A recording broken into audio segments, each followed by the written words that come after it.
¿Se escucha? ¿Me Sí, pueden? ¿Se escucha bien? Sí, profesor, sí. escucha bárbaro. Bueno, buenísimo. Escúchenme. Bueno, ya entraron los que tenían que entrar, porque veo si puedo compartir la pantalla.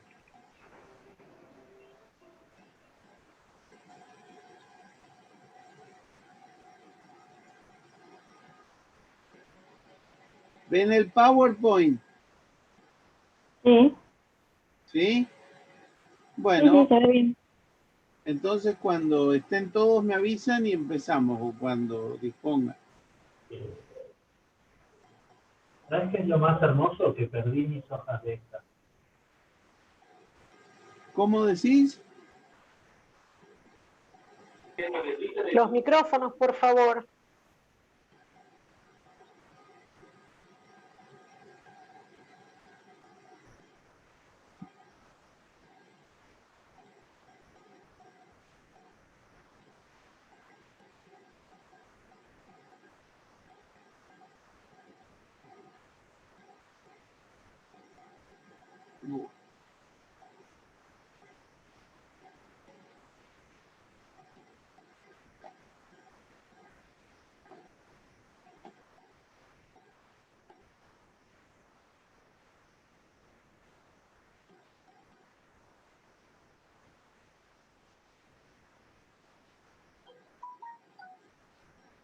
Bueno, me avisan cuando se puede empezar, ¿eh?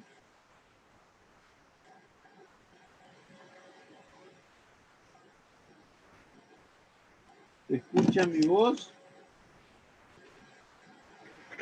Sí, profesor, fuerte y claro. Ah, buenísimo. Bueno, después me ven cuando se puede empezar. Cuando quiera, profesor. Bueno, Ya vamos estamos en la hora, así que ahora. bueno, vamos a arrancar.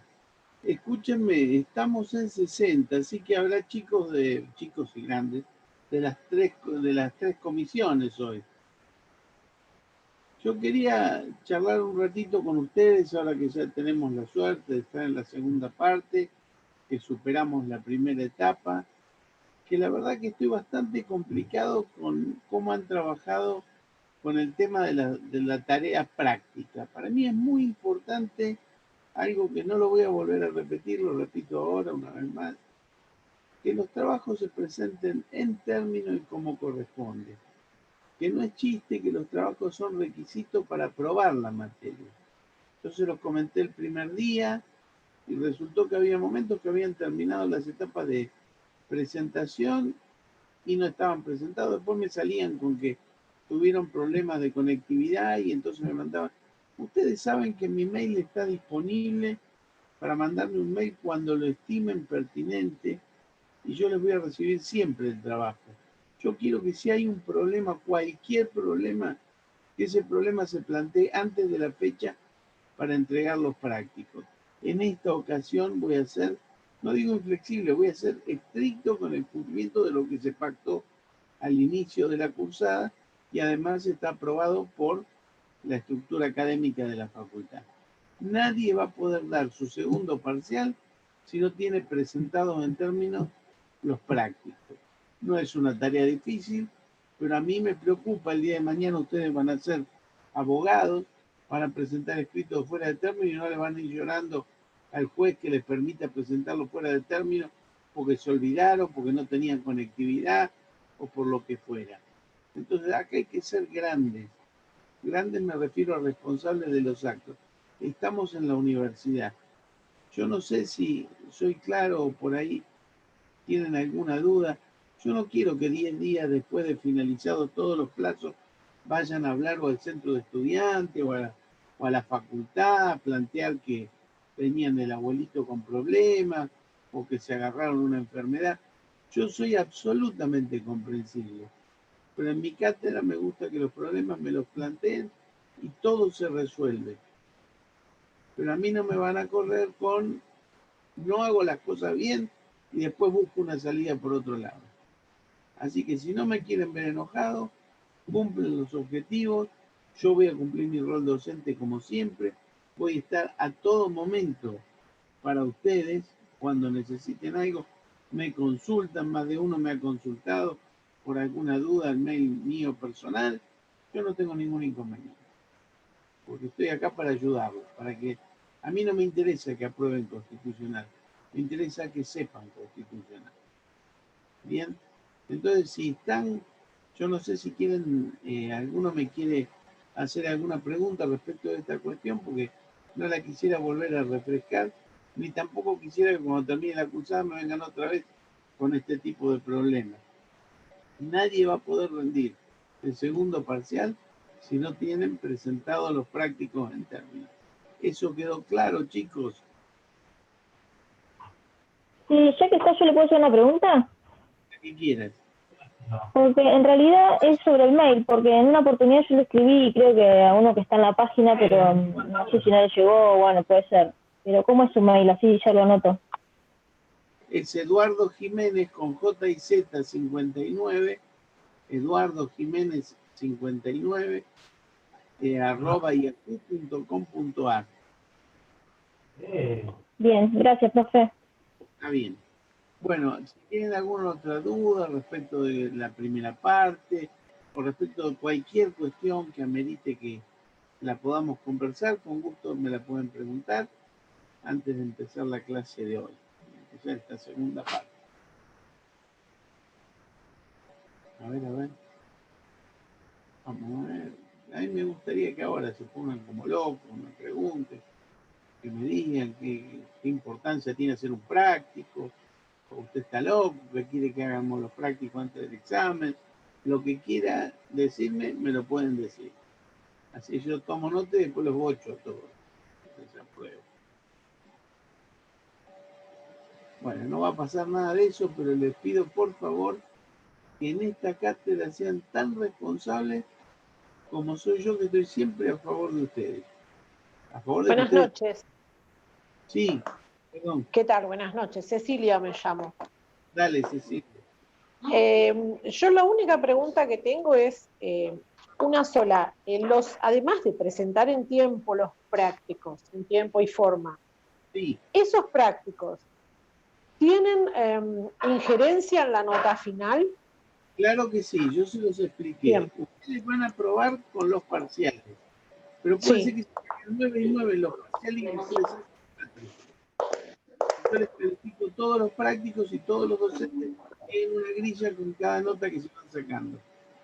Para mí los prácticos son nota de concepto, pero nota de fin. Cielo todavía aquí, en esa silla. Que algún policía trabaja. Hago devolución en cada para que vayan mejorando y lo que les va faltando. No se está escuchando, profe, porque hay otra cosa aprendida. Bueno, no se escucha nada. No es casual que yo en cada práctico le hago vayan escuchando. No, porque hay algo prendido. Bueno, silenciamos todos los micrófonos para que el profesor pueda hablar.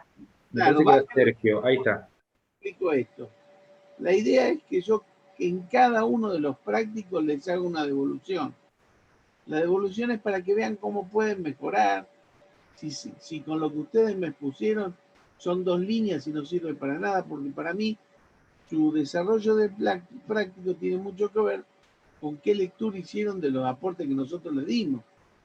O sea, si yo les digo, díganme qué opinan respecto de las relaciones entre constitución formal y constitución material, no es para que me digan, esto es una porquería porque la constitución dice una cosa y la realidad dice otra. No, para que me desarrollen a la Salle, que fue el primero que desarrolló esa cuestión. Entonces yo me voy a dar cuenta que ustedes leyeron lo que tenían que leer, porque yo siempre les digo, yo valoro una opinión y no importa de qué lado esté la opinión, lo importante es que tenga un fundamento. Nosotros estamos llamados a discutir con algo más que la charla de café. Si no, yo los apruebo para ir a polémica en el bar. Y ahí se sientan y dicen lo que se les da la gana, y que sí, que esto, que lo otro. No. Cuando yo les hago una pregunta para que me den su opinión, tiene que ser una opinión fundada en los argumentos del desarrollo. Posiblemente por eso además les doy el libro de Sapsay, el libro de Sola, y les voy agregando otras lecturas y libros para que ustedes por ahí opinen distinto de cómo opino yo. No importa eso. Lo que a mí me importa es que tengan una opinión con un fundamento detrás. Entonces, cuando yo les pido el desarrollo, si me ponen 2 líneas, y bueno, yo les voy a poner 40, 50, pero el que le pongo 100 puntos es porque me hizo un desarrollo, pero yo leo que ese desarrollo tiene relación con lo que ha leído, más que con lo que le parece, con lo que supone, porque hoy nosotros somos todos constitucionalistas, salvo prueba en contrario. Todos opinamos, inclusive yo tengo yo a Sapsay por mucho tiempo lo admiré, pero hoy estoy muy enojado con Daniel Sapsay, porque es uno de esos constitucionalistas que sale a los medios y le preguntan cómo está el clima y él sale y responde. ¿Qué pasa con esta cuestión del contrato? Y él responde, y es constitucionalista. Entonces yo creo que cada uno debe ser responsable y profesional cuando desarrolla conceptos de lo que sea. Y para eso los estoy formando. ¿Alguno me quiere preguntar algo más? ¿O decirme algo? Sí, yo quería hacerle una consulta. A ver, Romina, ¿qué quiere decir? Sí, con respecto a una respuesta que yo, bueno, varios la contestamos, sobre el artículo 2 de la Constitución. Sí. El Estado sostiene el culto católico apostólico romano. Yo contesté que el Estado, no recuerdo bien dónde está, que dice de modo imperativo. Estoy tratando de buscarla. Discúlpame, si me querés preguntar respecto del examen y cómo lo hiciste, lo hablamos. Me mandaste mail, porque tendría que ver la pregunta, porque hay muchas preguntas en el sistema y van saliendo, y yo tendría que ver la que te tocó a vos, las opciones y qué se respondió. Porque imagínate que yo no hice todas las preguntas, porque todos los profesores aportamos nuestras preguntas. Entonces, si tenés una duda, mandame la parte, que yo la veo y te voy a hacer una respuesta. Pero una duda respecto de cada pregunta, de cada examen, no nos alcanza la clase. Entiendo. Seguro que te voy a responder. Pero por favor, mandame tu pregunta y qué opciones tenías. Y yo te voy a dar mi opinión. Muchas gracias, doctor. Profe. Sí. Yo tenía una consulta que me quedó la duda respecto al artículo 46. El artículo 46 menciona el número de diputados por provincia. Si bien no me equivoco, en la provincia de Buenos Aires dicen que son 12, en la actualidad creo que rondan alrededor de 30. ¿Hay alguna ley que modifique este artículo? Porque me resulta medio problemático. Discúlpame, ¿qué es lo que me decís que te resulta problemático? En el sentido de que en la Constitución, en el artículo 46, está estatuido el número de diputados por provincia, pero en la actualidad claramente es de público conocimiento que la provincia de Buenos Aires no cuenta con 12 diputados, sino que tiene un número mucho mayor. Vos tenés que ir a la idea de que hay una regla que es la proporcionalidad y que la ley después establece cómo se maneja esa proporción. Lo que pasa es que hay una ley que establece un número mínimo de diputados por provincia.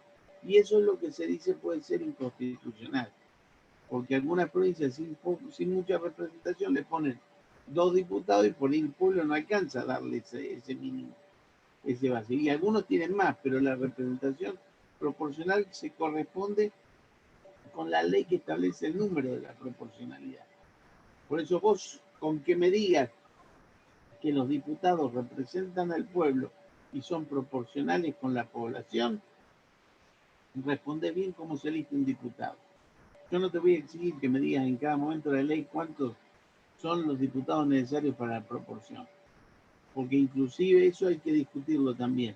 Fíjense que en Italia se redujo a la mitad el número de diputados y senadores por un plebiscito de hace un mes, porque se está pensando que no es posible que la representatividad tenga tanta gente. Así que bueno, esas son todas cosas a discutir. Lo importante es que vos sepas que los senadores integran un número fijo, que son 3 por provincia, 2 por la mayoría y 1 por el partido político que quedó segundo en esa elección. Siempre van a ser 3 y siempre van a representar esa provincia. Los diputados, en cambio, representan al pueblo de la nación argentina es la más genuina derivación del hecho de que el poder reside en el pueblo, pero se ejerce por sus representantes. Entonces, mientras que esos diputados se elijan en forma proporcional a la población, la Constitución no pone el número. Eso lo establece la ley. A medida que se hacen censos, se aumenta la población. Y antes de la reforma del 94, en la Cámara de Senadores eran 2, ¿no? Eran 2 senadores que representaban a la provincia y se los elegía en la gobernación de cada provincia. No eran de elección directa los senadores. Y también tengo una última consulta respecto a los senadores que, como que usted mencionó, eran representantes de las provincias anteriormente, pero ahora en cierto punto eso cambió, ¿no? Vendrían a ser también representantes del pueblo. Grande mérito que tiene, porque ahora, como yo les voy a contar, el federalismo norteamericano, una de las grandes cosas que inventó con la practicidad que ellos tienen, es que el Senado sea representación específica de cada provincia. Por eso yo digo, no es una cosa de nada cuando no está el vicepresidente que preside el Senado. Nosotros tuvimos muchos periodos donde el presidente o renunció, el vice o renunció, se murió, o lo destituyeron por alguna cuestión, y no se hizo una elección para poner nuevo vice. Y el rol del vicepresidente es presidir la Cámara de Senadores. Cristina no representa ninguna provincia, pero preside el cuerpo del Senado y vota cuando hay empate. Si Cristina, por ejemplo, dijera renuncio porque quiero ir a hacerme cargo de mi hija, que está enferma, que está en Cuba, y no se elige a nadie para ocupar ese rol, que el presidente podría llamar a elección para elegir un vice, ponele que no lo hace, uno de los senadores pasa a presidir y ese no vota salvo que haya empate. Lo que sucede es que hay una provincia que se queda con un senador menos al momento de decidir. Entonces, si lo vemos desde el interés de las provincias, eso es perjudicial. Tan perjudicial como el hecho de que ahora digan, son 3 senadores, 2 representan al partido político que ganó en esa provincia y 1 representa al partido político que salió segundo. Pero se le quitó la representación directa a la provincia en sí. Hoy se le da más trascendencia a los partidos políticos que a la representación de los intereses específicos de la provincia, porque esos 2 senadores de la mayoría, capaz que si hay una reunión del partido político, lo hacen votar en contra de los intereses de la provincia y en favor del interés del partido político que en ese momento tiene una decisión determinada, hacer un puente, una escuela, lo que sea. Entonces, todo eso que decís, interpretalo en ese contexto. ¿Te queda claro? Sí, muy claro. Gracias. Me parece muy bien. Bueno, ¿alguna otra pregunta y arrancamos, si no?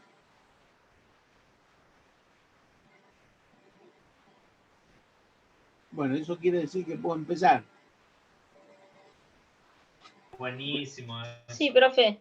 Muy bien, arrancamos entonces. Bueno, hoy yo no les voy a hablar de ninguna de las 2 bolillas que yo tengo para desarrollarles, que son las 2 bolillas que se referencian con la función del Poder Legislativo, la función legislativa del Poder Legislativo.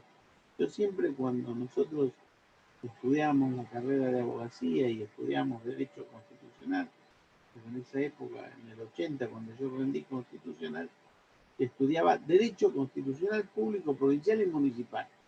O sea, teníamos todo en una materia. Después se dividió Teoría Constitucional, Derechos Humanos y el que ustedes llaman publiquito, Derecho Público Provincial. Pero en aquel momento era una materia anual que tenía todo. Entonces uno era cursado durante todo el año y al final podía presentarse a las mesas que eran libres. No había cursada promocional. Entonces, cuando nos preguntaban cuál es el rol del Congreso de la Nación, nosotros respondíamos siempre hacer la ley. Era tan claro que al Congreso le incumbe hacer la ley. ¿Y el presidente qué hace? Administra. Porque teníamos muy clara la teoría de Rousseau y Montesquieu de la división clásica de poderes. Pero hoy, si yo les pregunto qué es lo que hace el Congreso de la Nación, ustedes me van a tener que responder prevalentemente y mayoritariamente hacen leyes. Porque también pueden delegar, artículo 76, en el Ejecutivo para que haga leyes en razón de la emergencia o por cuestiones de alta gestión administrativa. O además, el Ejecutivo puede hacer decretos de necesidad y urgencia que tienen la forma y la característica de la ley. O sea, hoy el poder administrador asumió una importante función legislativa, lo que nos da cuenta que es real lo que dice mi amigo Roberto Gargarella, está funcionando la sala de máquinas de la Constitución bastante mal. ¿Por qué? Porque la reforma del 94 nos dio un diseño de derechos humanos muy progresista y un modelo socialdemócrata que lamentablemente por esta idea que yo les planteo siempre de constitución real y constitución material, que nuestra estructura constitucional se aleja mucho de la realidad concreta.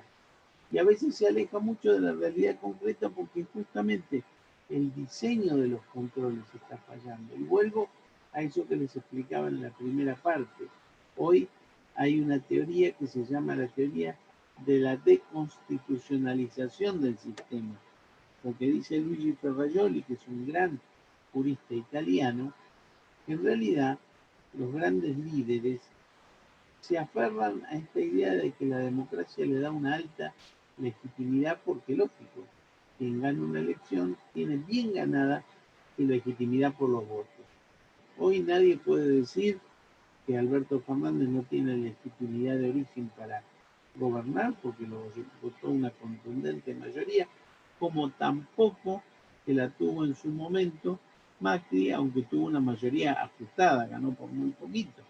Pero no se trata de cuestionar una legitimidad que el sistema democrático ofrece a los políticos que ganan una elección. Pero hay una tendencia en creer que el hecho de haber ganado una elección le permite al gobernante saltar los controles que la República le impone a la democracia. Yo por eso cuando les pedía en el trimestre que pasó que me hagan el desarrollo de cómo es el artículo 1 de la Constitución, es para que ustedes entiendan que nosotros somos una democracia representativa, pero además republicana. ¿Esto qué quiere decir? Ningún gobernante puede ponerse al costado de los controles de la República. Si el Ejecutivo administra, bueno, tiene que administrar. Si el judicial controla la constitucionalidad, nadie puede decirle a los jueces, yo no voy a aceptar tus fallos porque a vos no te votó nadie. O enojarse cuando el fallo del juez no sale conforme al criterio de un político de turno. Vean ustedes que nosotros estamos frente a un hecho muy importante. La Corte Suprema tiene que resolver si la remoción de 2 jueces está bien o está mal. Y hay una condena anticipada, porque sea lo que resuelva la Corte, alguien va a decir esta Corte es kirchnerista o es macrista. Y eso es lo peor que nos puede pasar como sociedad, porque no tenemos conciencia de la fuerza vinculante que debe tener el poder moderador. Nosotros debiéramos ser una república en la cual cada uno acepte los fallos de los jueces que moderen al control, y los jueces que no definan hacer política de Estado y la dejen la construcción política a los legisladores y al Poder Ejecutivo, y que limiten los excesos. Bien, es toda una situación, pero nuestra democracia está tan erosionada que nosotros ya no confiamos en que un juez va a obrar ajustado de derecho. Yo no me olvido más una vez que mi cuñada tenía un juicio laboral porque trabajaba en un teatro y lo que le pagaban era nada más la propina por acomodar a la gente. Y un día le avisaron que eso era una cosa que estaba mal y que tenía que hacer un juicio laboral al empresario porque le tenía que pagar un sueldo, como corresponde. Y hizo el juicio y lo ganó. Claro, en provincia, cuando uno hace un juicio laboral, lo resuelve un tribunal, y si hay apelaciones, eso va a la corte de la provincia.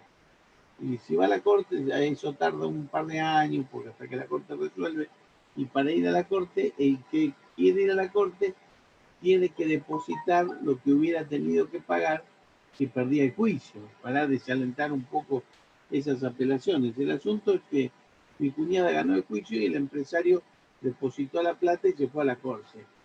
Y entonces dice, pero esto fue la Corte, pero bueno, yo confío en la justicia, me dice.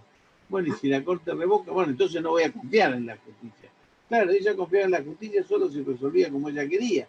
Finalmente la justicia resolvió como ella quería porque era bastante claro que tenía razón en su planteo, pero si hubiera resuelto distinto, porque ella se hubiera olvidado de aportar una prueba, ustedes saben que a veces los juicios se ganan y se pierden porque uno, y ahí viene lo de la presentación de los trabajos, tiene razón pero presenta los escritos tarde, no ofrece la prueba que tiene que ofrecer.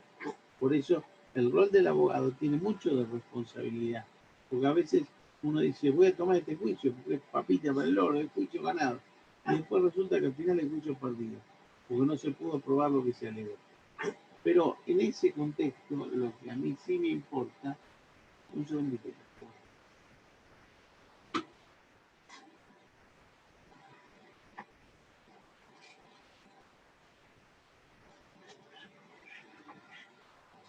Porque cuando viene mi perrita de clase, quiere que la atiende y la suba al sillón. Bueno, en definitiva, lo que les quiero decir, vamos a hacer una cosa. Voy a cerrar la puerta porque capaz que encima quiere entrar mi esposa y estoy perdido.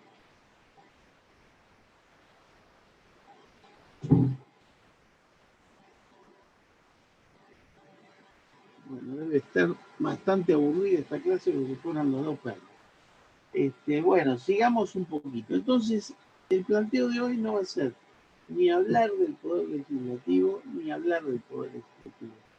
Va a ser explicarles a ustedes qué pasó, por qué estamos en el lugar que estamos y cómo pudo ser que desde un momento donde estaba muy claro la preeminencia del legislador, pasar de golpe a una preeminencia absoluta del administrador. La pregunta es, ¿cómo llegamos hasta este lugar? Esto es lo que yo voy a intentar explicarles. En realidad, esto tiene mucho que ver con las ideas de Rousseau y Montesquieu. Nos vamos a situar en un periodo histórico en el que todas las antipatías sociales estaban en el poder ejecutivo, que fue el siglo XVIII. Vean ustedes que el siglo XVIII, que era el siglo de los Luises, Luis XVI, que decía, bueno, yo soy la representación de Dios sobre la tierra, y en Francia se gobernaba por la voluntad del rey, pero cuando había que decidir, se decidía por estamentos. Había 3 estamentos: el clero, la burguesía, o sea, el pueblo, y toda digamos, la clac la clac del rey, bien, era todo el desarrollo de la nobleza. Entonces había un dilema, se votaba por estamento. ¿Qué dice la nobleza? ¿Qué dice el clero? ¿Y qué dice la burguesía? Claro, la burguesía, que era la que esencialmente pagaba impuestos, era la que tenía un solo voto, pero tenía más representatividad porque había más gente. Y siempre 2-1 ganaba el clero junto con la nobleza. Eso me hace acordar, para que entiendan más o menos, que a veces cuando votamos, pero la votación no es claramente democrática, tenemos un problema. Cuando con mi esposa decidimos tener a nuestro segundo hijo, Juan Manuel, le comentamos a Valentina que habíamos tomado esa decisión. Y ella dice, bueno, pero yo no voté por el hermanito, yo no lo quería. Yo le digo, mira, aunque hubieras votado, perdía 2-1, porque mamá y yo decidimos que sí, y mascullando se la aguantó, pero no tanto. Pero es más o menos como pasaba en la época de los Luises. Acá teníamos otro problema, que había una definición de un naturalista teísta, o sea, todo el poder, si bien era de Dios, Dios se lo trasladaba al soberano. Y este soberano tenía tanto poder que era un único gobernante, no eran 2 gobernantes, no había 2 reyes, había un solo rey. Y encima gobernaba desde que lo nombraban hasta que se moría. Y su cargo era hereditario, porque el príncipe varón mayor de edad heredaba a la corona, o si no, de no haber hijos sería la hija. O sea que no había mayor posibilidad de quitarle al poder. Y claro, siempre que había un problema pasaba como acá, aumentaban los impuestos. Y la gente atorada por impuestos no aguantaba más. Entonces sucede lo que sucedió en el siglo XVIII. Tuvieron la toma de la Bastilla, capturaron a Luis XVI, a María Antonieta, les cortaron la cabeza y amaneció la República Francesa, que estaba anudada por las discusiones entre los, a ver, ¿cómo les puedo decir? Los girondinos, ¿no? Y los gobelinos. Había una discusión absoluta entre dos grupos revolucionarios que se iban cortando la cabeza unos a otros porque la República indicaba que se hacían juicios sumarios y se tenía que eliminar al que estaba en contra de la revolución, una cosa muy sangrienta que definió al final que venga Napoleón y vuelva nuevamente a haber otra monarquía. Y, o sea, fue una primera República Francesa muy violenta, muy sangrienta, bien, en la cual se discutió qué hacer con el poder que se iba y cómo hacer para coordinar el poder que llegaba. Claro, los franceses habían vivido un poco las figuras más importantes a lo que eran los ingleses en el gobierno, con un gobierno parlamentario, una monarquía pero parlamentaria, donde el poder legislativo controlaba al monarca, que tenía una función ornamental y también de administración y representación. Entonces los franceses decían, nosotros tenemos que darle una respuesta a esta burguesía naciente, que es la que paga los impuestos y es la que hoy tiene el poder. Entonces el abad de Sieyes, que era uno de los revolucionarios franceses, inventa una teoría muy interesante, que es la teoría de la representación política, que es la que se usó acá en el Cabildo Abierto de Mayo, donde se definió que en ausencia del rey las autoridades podían hacer uso de esa representación por vacancia. Pero ¿qué decía el abad de Sieyes? El poder es del pueblo, pero lo ejercen sus representantes, que son o los constituyentes o los parlamentarios. Ya no se dice más, la razón es la razón de Dios. La razón es la razón del pueblo, que es la razón de la burguesía. ¿Y quién es el que gobierna llevando adelante los intereses de la razón de esa burguesía? El Parlamento, el Congreso, el legislador. O sea, ahora el nuevo poder tenía que estar el legislador y al Ejecutivo bastante controlado y bastante limitado. Por eso pongo acá que el periodo histórico en que todas las antipatías sociales se las llevaba el Poder Ejecutivo fue claramente el siglo XVIII. Tal desprestigio derivaba del rechazo social a la figura del monarca absoluto. Ya no engañaba más a nadie el monarca cuando decía, yo les aumento los impuestos porque esto lo dijo Dios. Bien.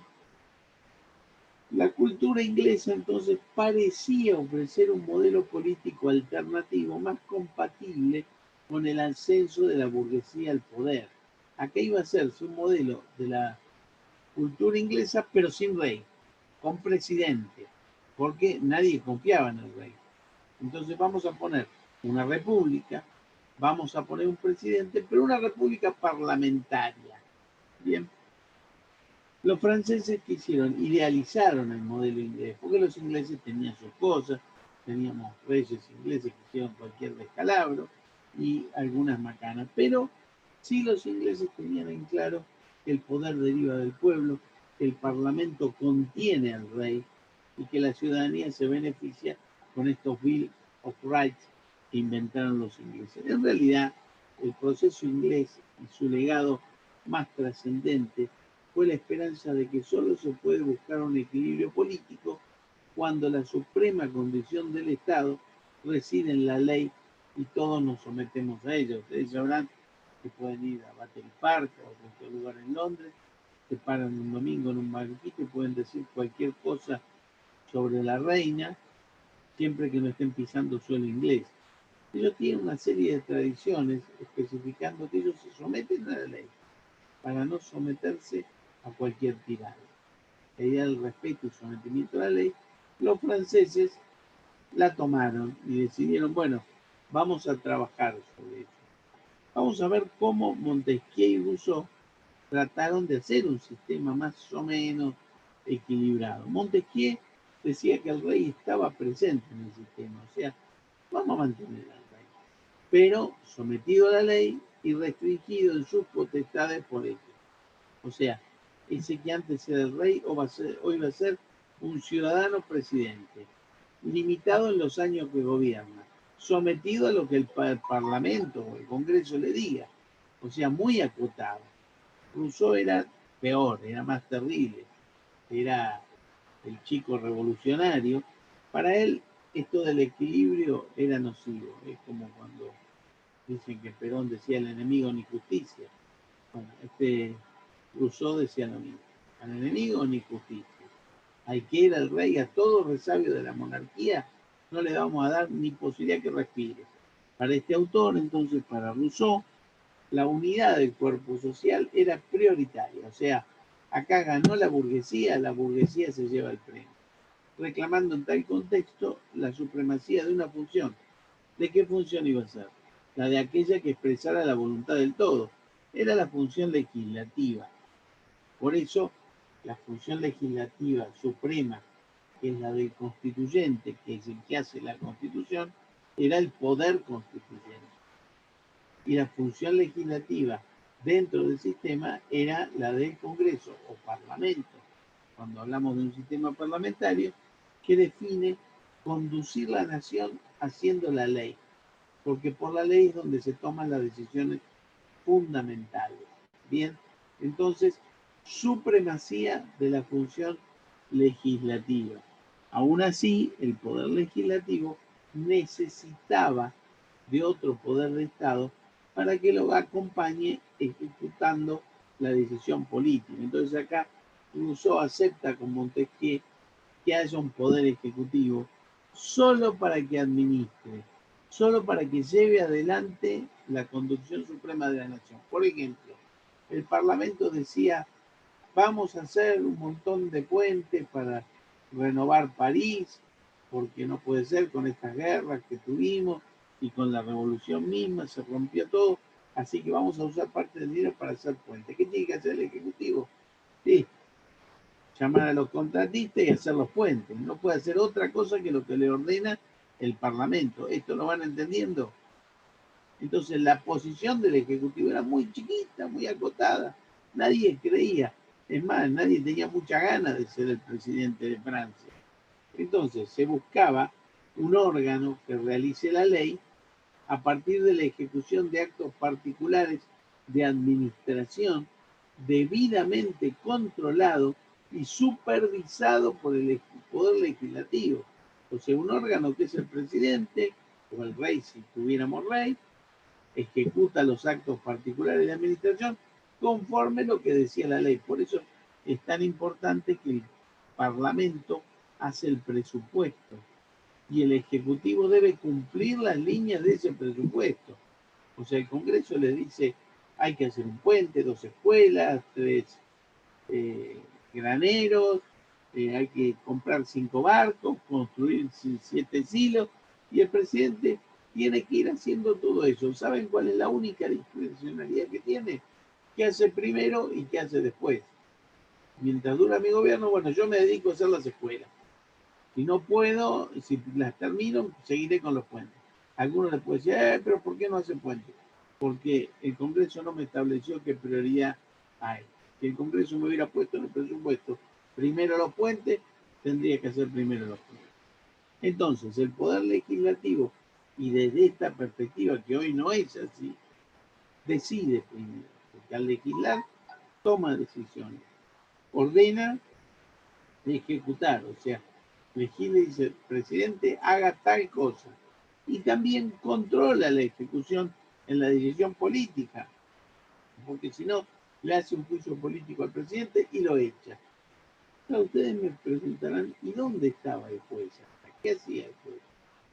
Recuerden ustedes que en este modelo, que era el modelo francés, el juez era uno de los miembros, ¿se acuerdan?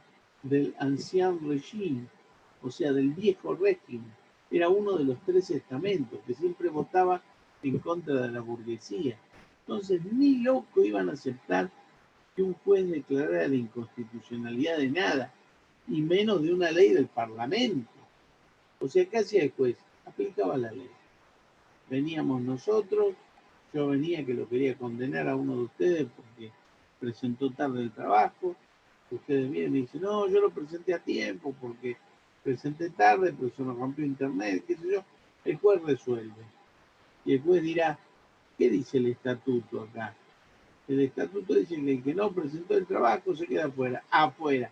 Uno puede decirle, pero señor juez, entienda que acá hay que hacer control de constitucionalidad porque esa regulación que hace el profesor es irrazonable, inconstitucional. Ah, dice, lo siento. Acá la legislación dice esto, se cumple esto y nada más. Porque no le querían dar ninguna posibilidad al juez de que decida que una decisión del poder legislativo, que es la representación del pueblo, está equivocada. ¿Entienden cuál es el sentido de esta primera estructura? Hay algunas cositas que tenemos que ver también. Acá es muy importante porque se empieza a hablar de otro positivismo, de otro naturalismo. Un naturalismo que ya no dice, hay un derecho natural anterior a toda ley que está dado por Dios. No, ahora dice, hay un derecho natural que tiene que ver con la razón de la burguesía traducida en leyes del Congreso. Entonces, cada vez que el Congreso hace una ley, nosotros tenemos un dogma. Esa ley no se cuestiona. Salvo que el Congreso después la deroga. ¿Por qué? Porque se creía en la supremacía de la razón. Por eso ustedes van a ver que nuestra Constitución tiene una primera parte, que es la de la Declaración de Derechos y Garantías, que ¿cómo se llama? Parte dogmática. Ustedes saben lo que es un dogma. Un dogma es una verdad que no se cuestiona. Por ejemplo, si yo soy católico, les puedo decir, María fue virgen y tuvo a Jesucristo por la Inmaculada Concepción. Ella engendró a nuestro Señor Jesucristo porque así Dios lo dispuso y no tuvo ninguna relación con Jesús. Alguno me puede decir que usted está loco. Ninguna mujer puede concebir y no tiene una relación sexual. Hoy diríamos, o si no se implanta, si no tiene una donación de óvulo, o si no, bueno, en fin. Pero realmente por la voluntad de Dios, eso es muy discutible. Pero ¿qué me va a decir un católico? Mire, esto es un dogma. ¿Usted o cree o no cree? No se puede cuestionar un dogma. Bueno, en ese momento de la estructura constitucional, se empezó a hablar del dogma de la razón. Entonces, como las declaraciones de derechos y garantías fueron establecidas por constituyentes elegidos por el pueblo, lo que ellos dijeron no se discute. Son otros dogmas. Son dogmas, pero no porque Dios lo dijo, porque la razón lo impuso. Este fue un camino hasta que cuando las legislaciones se fueron imponiendo, vino Kelsen y habló del positivismo jurídico. Y dijo, bueno, señores, una situación se impone porque una ley lo decide. Ya no tenemos que hablar de la razón, tenemos que hablar de la norma. Si no hay norma, no hay derecho. Pero eso fue un tiempo posterior. Ahora lo que tenemos es un naturalismo distinto que excluye el poder político de los jueces, limita al poder político de los presidentes y le da la mayor fuerza, la mayor especificidad al Congreso. ¿Entienden? Ese es el modelo. Y por eso se habló del modelo que entre Montesquieu y Rousseau, más Montesquieu que Rousseau, de la división de poder. Donde vean que ustedes, que los franceses en esa época de gran desastre, ¿no? Y grandes matanzas, se decidió también la Declaración Universal de los Derechos del Hombre y del Ciudadano, donde los franceses en el artículo 16 de esa declaración, que se suponía era para todo el mundo, decían, toda nación que no tenga los tres poderes divididos y los derechos de las personas garantizados, no tiene constitución. Fíjense qué claro estaba esta división. Lo que pasó es que con el tiempo esta formalidad de que el legislativo legisla y decide, el ejecutivo administra y el poder judicial ejecuta la ley, se desdibujó, porque siempre que nosotros marcamos límites que no están claros, siempre hay uno que tiende a trasvasarlo. Y entonces el Ejecutivo empezó a avanzar, el Legislativo a ceder, y quedó como único elemento de control el judicial que marca los límites en el último instante. Por eso hoy se habla de la vieja teoría de la división de poderes de Montesquieu. Ya vamos a ver después cómo cambió esto por la idea de Karl Owen. Pero acá pasaron dos cosas. ¿Quién era el representante de los Estados Unidos, o sea, el embajador en Francia al momento de la Revolución Francesa? Thomas Jefferson, que después fue convencional constituyente en la Constitución americana de 1786. Bien, esto es importante por lo que les voy a explicar ahora para que ustedes vean. Bueno, antes de pasar al modelo norteamericano, con Rousseau sublima su presencia el proceso de desgaste y limitación del Ejecutivo frente al Parlamento. A partir de ahí, el que antes era el monarca absoluto pasaba ahora a ser un ciudadano al que el pueblo le confería por un tiempo limitado el poder ejecutivo.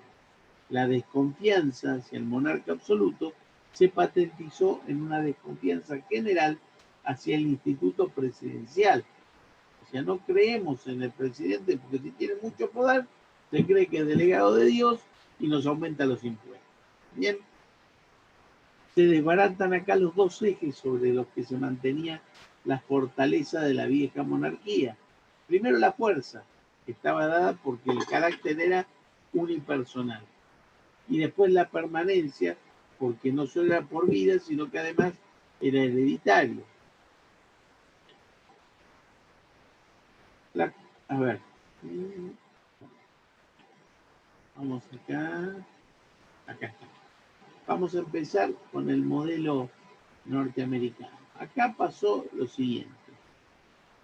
Hubo un momento en que un buque que se llamó el Mayflower, cerca de 1600 y pico, despegó con colonos religiosos de Inglaterra que se escapaban porque estaba Enrique VIII, y Enrique VIII, ustedes saben que tuvo no menos de 6 esposas, y él cambió de religión, no tenía ningún empacho en cambiar de religión para conseguir nuevas esposas, y realmente fue un tipo muy sangriento, en algunos aspectos benefició al sistema británico, pero realmente lo hizo muy duro, muy terrible, y eso también permitió que por única vez en Inglaterra hubiera un gobierno republicano, que fue el único periodo con Cromwell en que Inglaterra tuvo una república. Salvo esa época, siempre Inglaterra fue una monarquía y lo sigue siendo hoy, aun cuando se discute el rol del rey o la reina en este caso. Vean ustedes que fue tan fuerte este asunto. Yo les conté cuando estuve en Cambridge, que fue la universidad donde estudió Cromwell, y en el aula donde yo estudiaba era una gran aula, tipo aula magna, donde había un cuadro muy importante de Cromwell que tenía una especie de telón. Entonces el telón estaba cerrado o abierto según las circunstancias. Un día yo pregunté por qué en ese aula estaba justo el cuadro de Cromwell y con un telón, diciendo que él estudió ahí. Dice, porque por muchos años la reina no pisaba Cambridge, porque en Cambridge había estudiado un republicano que había roto la monarquía. Y la primera vez que la reina fue invitada, la reina Margarita, a dar una conferencia en Cambridge y aceptó, tuvieron que poner un telón para tapar el cuadro y que la reina no se encuentre con Cromwell. Así son las tradiciones inglesas. Pero imagínense que estos colonos británicos, que eran metodistas, o sea, reformistas de la iglesia reformista, escapan a Estados Unidos y se instalan en su costa este, formando lo que se llamó las 13 colonias, que fueron los 13 primeros estados de la Unión Norteamericana, con una característica. Nosotros, las primeras provincias argentinas, que estaban bastante desarticuladas, y cuando se conformaron como federación, la fuerte era la federación que le fue dando vida a las provincias y sumando a otras más, aunque las provincias eran preexistentes al Estado federal. En Estados Unidos, en realidad, estas 13 colonias, provincias, tenían una fortaleza importante, todas tenían su estructura bien formada, sus instituciones sólidas y tenían sus constituciones y sus autonomías, o sea, eran provincias muy fortalecidas. Y cuando se separan de Inglaterra por el tema del impuesto al té, con la famosa guerra contra los ingleses, después conforman una confederación en el año 1776. O sea, la primera constitución que tuvieron los americanos fue confederada. Esto significaba que cada decisión, el presidente tenía muy poco poder, inclusive cuando quería realizar un tratado contra otra nación, después tenía que volver a los Estados Unidos y someterla a la aprobación de la mayoría de los estados, porque si no el tratado no se aprobaba. Entonces todo esto era tan engorroso que, sumado a la guerra, la dificultad para que todas las provincias se pongan de acuerdo, hacía que muy poca gente, muy pocos estados quisieran negociar con los Estados Unidos, porque era un engorro, una dificultad. Y empezó a pensarse que en Estados Unidos había que hacer una reforma para darle un poco más de poder al presidente y para articular la unión, pasando de confederación a federación, porque ustedes saben que en una confederación los estados pueden cuestionar la constitución y aparte pueden secesionarse también. Y hubo también una guerra por esto de la secesión que terminó por consolidar a la federación, ganando los que querían la unión. Bien, ¿a qué voy con esto? Estos estados de cada provincia de los Estados Unidos tenían una tradición distinta a la de los franceses. En primer lugar, ellos creían en sus jueces, porque los jueces salían de su propia comunidad y los americanos sabían que iban a juicio, hoy perdían, pero mañana podían ganar. Ellos siempre tenían fe en las decisiones de sus jueces, porque eran personas elegidas entre ellos y a las cuales le tenían la mayor confianza. Por eso los jueces norteamericanos, sobre todo los de distrito de primera instancia, tienen tanto poder. Ustedes habrán visto alguna de estas películas norteamericanas que caen en un pueblito y el juez del pueblito como si fuera el dueño, ¿no? Que los sanciona, los pone presos, les mete una multa, les dice que se vayan del Estado, porque tienen mucho poder aún hoy los jueces en los Estados Unidos. Pero el problema estaba en que no podían funcionar adecuadamente como nación, por este tema de que la confederación no permitía que se hicieran buenas negociaciones. Aparte, tenían que ver cómo arreglaban esto de formar un poder legislativo, pero que respetara esas provincias, que estaban todas fuertes y necesitaban su representación. Entonces Jefferson, que había estado en la Revolución Francesa y sabía los pros y las contras, fue a tratar de hablar con Franklin, que era uno de los convencionales más viejos y más sabios, más cabezaduras también, y van a la casa de Franklin, que tenía una mansión de tipo victoriana, creo, cerca de Washington. Y ellos estaban en Estados Unidos, pero habían mantenido muchas tradiciones de los ingleses, entre ellas la famosa tradición del 5 o'clock tea. Bien, esa tradición, ¿qué quiere decir? No quiere decir que a las 5 se juntan para tomar el té. A las 5 termina la hora del té. Se pueden reunir a las 3, a las 4 o a las 2 a tomar té. Pero a las 5 indefectiblemente se terminó esa reunión. Entonces, ¿qué hizo Jefferson? Y bueno, habló con Franklin para ir con otro legislador porque ya se estaba reuniendo la convención constituyente que en 1787, o sea, 10 años después de la primera constitución, iban a ser la famosa Constitución Federal que hoy tenemos entre nosotros. Entonces, lo primero le quiso explicar por qué tenía que haber una Cámara de Diputados y otra de senadores, porque Franklin entendía que los diputados representan al pueblo, se eligen diputados, toman decisiones como los franceses, pero ¿para qué una de senadores? Entonces, Jefferson sabía que había una importancia crucial porque los senadores en Estados Unidos sí representan a los estados de los cuales salen. Entonces, los estados de la Unión no iban a conciliar en hacer una constitución si no tenían claramente por lo menos 2 o 3 representantes que defendieran los intereses del Estado. Pero Franklin estaba muy interesado en el tema de cómo hacer bien las leyes. Entonces Jefferson va a tomar el té. Ustedes saben que el té en esas reuniones del 5 o'clock tea, yo eso lo sabía bien porque nuestra profesora de Derecho Laboral, ahí los despachos de los profesores son en las casitas que tienen los castillos. Entonces, a los días que estamos en el seminario, nos invitaba a tomar la clase en su casa, que sería su despacho dentro del castillo, y nos invitaba a un 5 o'clock tea.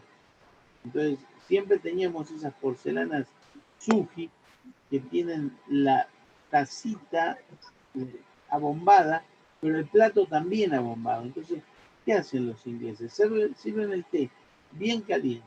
Especialmente les gusta uno que se llama Earl Grey. Bien, entonces se sirven el té y lo pasan de la taza al plato que es abombado, es como otra taza, y después lo vuelven a pasar a la taza y así lo van enfriando. Se sirvió el té, dice la noticia histórica, ¿no? Hay un libro que se llama Milagro en Filadelfia que explica estas cuestiones. Yo no las viví, no tengo edad para haberlas vivido, pero por lo menos lo leí. Y alguno me lo contó y bueno, yo al principio no podía creer. Entonces, Jefferson veía cómo Franklin estaba tomando su té y lo estaba enfriando. Entonces le expliqué, ¿y por qué una Cámara de Diputados y una Cámara de Senadores? Entonces Jefferson le dice, mire, ¿usted qué está haciendo? Y yo estoy enfriando el té para tomarlo mejor. Bueno, dice lo mismo que con una ley. Pasa de la Cámara de Diputados a la de Senadores, vuelve con sus reformas, y finalmente, cuando se termina la ley, igual que el té, está lista para ser tomada. Dicen que así se lo convenció a Franklin de uno de los grandes inventos del federalismo norteamericano, que es que haya diputados y también senadores, para que haya una representación del pueblo de la nación, pero también de las provincias. ¿Te deja eso más o menos claro, Brisa, con el tema que tenías duda hoy de los senadores, los diputados? Esa es esencialmente la regla originaria que hoy se les dibuja, porque hoy entre nosotros representa básicamente a los partidos políticos. Entonces, yo tengo acá que este modelo iba a hacer resurgir al de ejecutivo declinante con una virulencia insospechada, porque los colonos británicos que se instalan en la costa este de los Estados Unidos eran exiliados políticos de la corona británica, cuya base de relación estaba en la idea del sometimiento al pacto entre iguales. Los norteamericanos fueron esencialmente prácticos y raramente originales. Su primera organización constitucional fue primero confederada y después federal a partir de 1787. Al punto, fíjense, la primera constitución, la primera versión de la constitución norteamericana de 1787, solo tenía los 3 poderes del Estado y no tenía los derechos. ¿Saben por qué? Porque los americanos decían, pero los derechos están muy bien regulados en cada constitución estatal. ¿Para qué lo vamos a repetir en la constitución federal?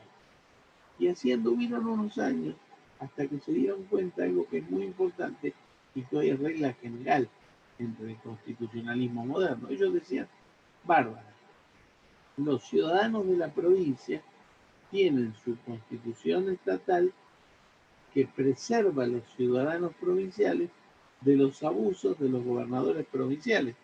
O sea, si un gobernador provincial quiere hacer una macana, el ciudadano de esa provincia tiene un derecho y lo puede hacer efectivo, pero no tiene ese mismo derecho frente a un avance del gobernador federal, porque los derechos no están en la Constitución Federal. Entonces fue que se hicieron las 10 primeras enmiendas incorporando todos los derechos principales, porque se dieron cuenta que también el ciudadano tenía que estar protegido frente a un avance del gobierno federal. Imaginen que no tuviéramos los derechos en la Constitución, cualquier avance del presidente o cualquier legislador, no tendríamos una mejor manera de subvertirlo. Pero bueno, eso es lo que ellos fueron manejando, con aciertos y con errores, Ustedes saben que durante la ley seca, los norteamericanos, porque entendían que era un problema, decidieron poner una enmienda en la Constitución que decía se prohíbe fabricar whisky, alcohol.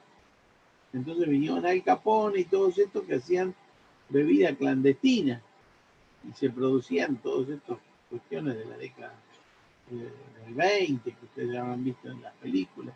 Hay una película muy linda con Kevin Costner que habla de cómo se lo atrapa Al Capone por un problema impositivo, pero la situación era que el tipo tenía de todo y además vendía alcohol. Y si ustedes recuerdan esa película, cuando el fiscal, que era Kevin Costner, que termina el juicio y lo condena Al Capone, dice el periodista, la entrevista después del juicio, y ahora que ya lo agarró Al Capone, ¿qué va a hacer? Teniendo en cuenta que ha salido la nueva enmienda que deroga el tema de la prohibición de incorporar alcoholes. Dice, bueno, entonces ahora sí me voy a tomar una cerveza, dice Kevin Costner, ahora que es legal.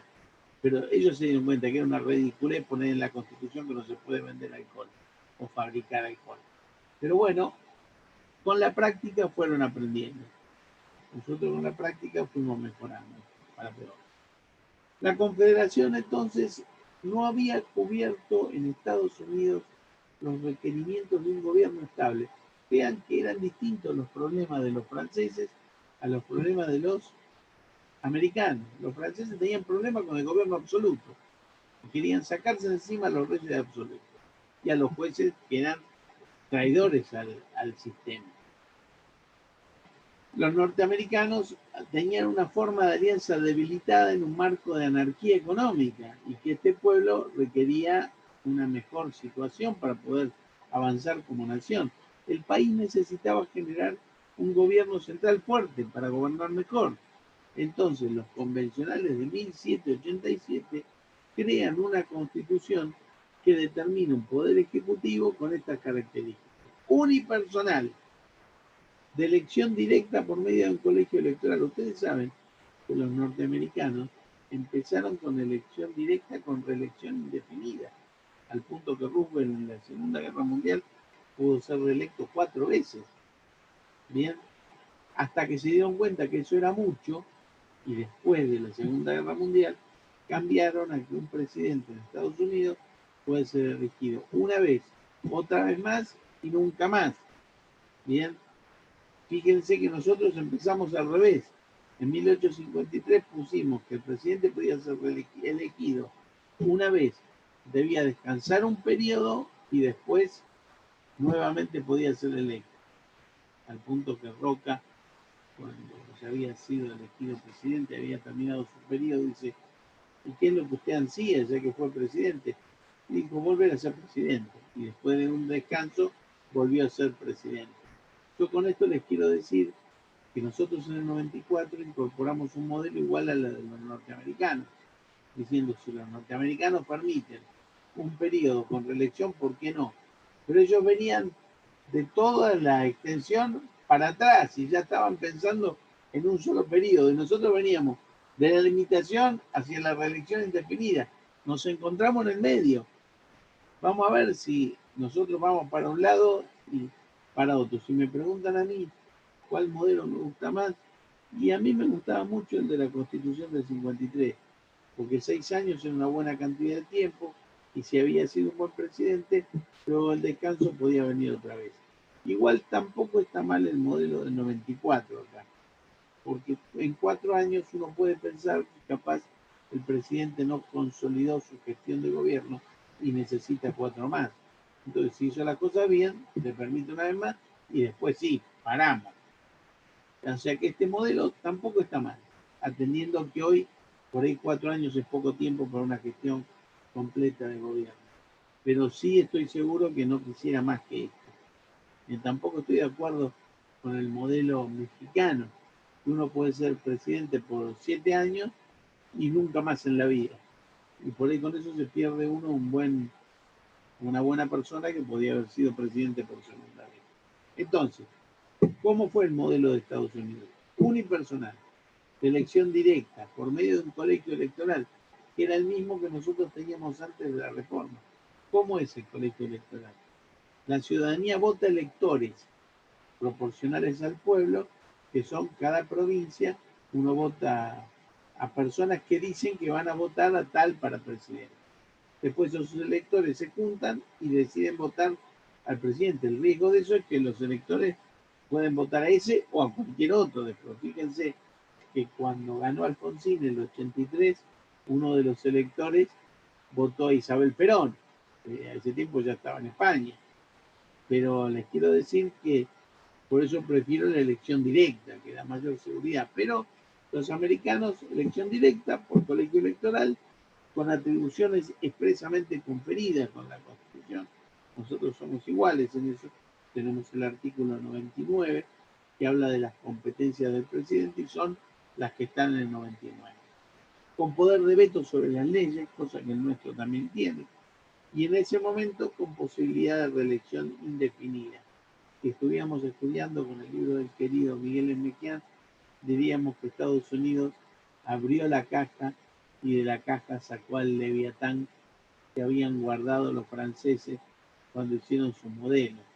Y si hubiera vivido unos años más, dirían, ese Leviatán hoy muestra las fauces en la cara del presidente que hoy tiene los Estados Unidos, ¿no? Que llegamos al momento que los debates presidenciales tienen que ser muteados para que no se puteen entre los dos candidatos a presidente, lo cual es un horror terrible, ¿no? Con este señor Trump.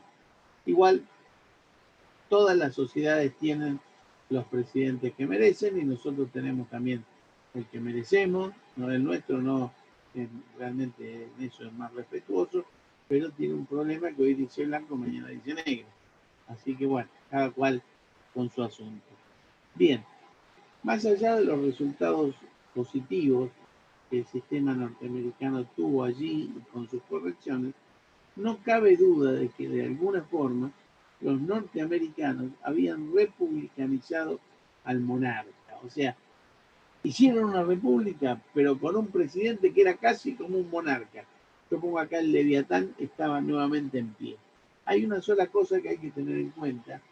El monarca es el monarca, porque el presidente de los Estados Unidos, y sobre todo en los tiempos que hoy corren, tiene un poder inmenso, pero el Congreso le puede poner miedo. Porque si el Congreso no quiere tomar una decisión, el presidente se tiene que callar la boca. Bien, por ejemplo, el Congreso nunca aprobó ningún tratado que impusiera una corte que pudiera estar por arriba de la Corte Suprema de los Estados Unidos. Por eso, los Estados Unidos no ratificaron, por ejemplo, el Pacto de San José de Costa Rica. Bien, bueno, este es un poco el análisis general para el cual yo les presento el tema, y la clase que viene vamos a ver cómo nuestro Ejecutivo se deformó hasta llegar al lugar donde llegó. Una vez hecho, vamos a hablar de competencias del Poder Legislativo. Bien, ¿les quedó alguna duda, chicos, de lo de hoy? No, pero ¿puedes subir ese power? Sí, todos los pavos que yo les doy después, igual les Gracias. digo, complementenlo. Yo esto lo digo en el tomo 3 de mi libro, en un capítulo introductorio donde explico esta cuestión. Igual, lo ideal es que lean el capítulo y después lo refrescan con los PowerPoint, que están bastante bien. Gracias. ¿Qué otra duda tienen, muchachos, antes que los deje para ir a comer?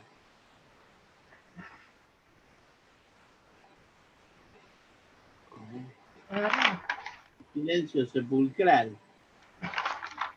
No estarán callados porque los reté, pero me pareció que los tenía que retar un poco para que se pongan en línea. Porque esta me parece... ¿Puedes hacer una consulta, doctor? Sí, ¿qué decís? ¿Puedes hacer una consulta? Sí, cómo no. Sí, se escucha. Mi duda es la siguiente. Ahora no se escucha nada, ¿eh? Ahí está. Dale. En Estados Unidos, más de 2 mandatos no puede ser reelecto, ¿verdad? Y ya no puede después volver a presentarse. Ya no En la Argentina, 2 mandatos, pero se puede volver a presentar. Porque recuerdo que Menem se presentó en 89, 90 y pico, y después volvió a presentarse en 2001. Si bien no fue continuo, pero sí pudo presentarse nuevamente, ¿verdad? Acá, por eso, si yo les pregunto, ¿el sistema argentino admite la reelección? Sí, Sí, por un sí. periodo consecutivo.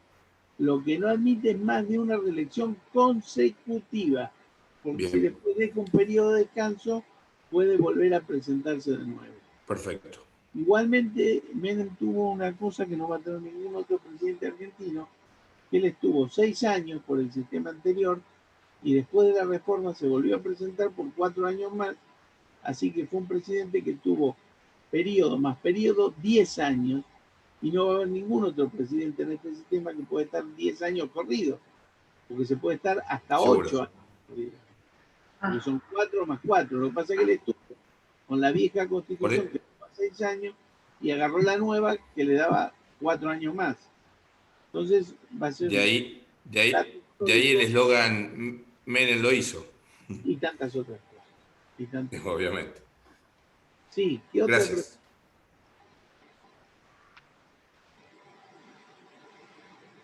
Y de paso les recomiendo, lean el diario como un libro del Constitucional, porque van a ver que todo de lo que hablamos se reproduce en los medios, en los diarios. Después ustedes verán, seguirán la línea ideológica del diario electrónico o papel que ustedes lean, pero los hechos siempre van a tener una relación, y estén atentos a esta cuestión del fallo de la Corte, que va a ser bastante interesante. Sí, ¿alguna otra pregunta? Profe, ¿cuándo vamos a tener el primer práctico? Y posiblemente, mira, ahora que termine estas clases, a algunos les voy a dar si tienen tiempo de hacerlo. Bueno, muchas gracias. Entre esta y la del miércoles que viene, ya les largo el primer práctico. Lo que pasa es que quiero que tengan dada la clase primero antes de hacer un práctico. Gracias.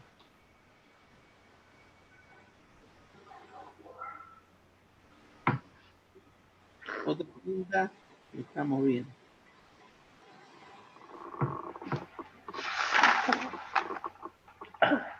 Bueno, muchachos, doy por terminada la clase por no existencia de mayores preguntas. Así que los saludo hasta la semana que viene. Un abrazo. Bueno. Hasta luego, profe, gracias. Muchas gracias. Chao, buenas noches.